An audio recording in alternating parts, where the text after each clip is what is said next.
गावदेवी भाजी मार्केट इमारतीला रात्री 3:30च्या सुमारास आग लागली होती। अग्निशमन दलाच्या 7 ते 8 गाड्या घटनास्थळी दाखल झाल्या। अग्निशमन दलाकडून आगीवर नियंत्रण मिळवण्याचे प्रयत्न सुरू आहेत, मात्र याच वेळेला अग्निशमन दलाचे 3 कर्मचारी जखमी झाले। दुय्यम निबंधक कार्यालय असलेल्या इमारतीला आग लागली आहे। अधिक या सगळ्या संदर्भात जाणून घेऊया आपले प्रतिनिधी गणेश थोरात यांच्याकडून। गणेश, आत्ताची नेमकी परिस्थिती काय आहे?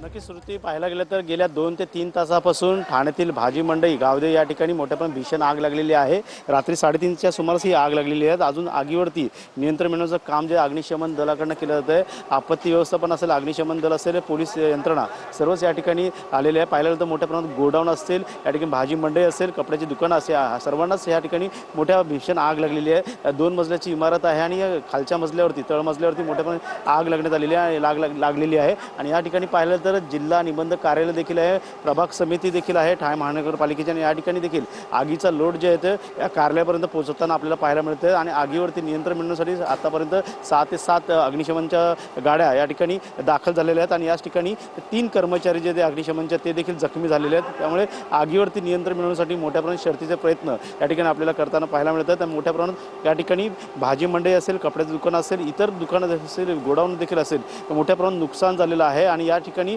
आता आगीवरती नियंत्रण मिळवण्यासाठी नक्कीच गणेश, नक्कीच अपडेट्स घेत राहणार आहोतच। तुर्तास धन्यवाद।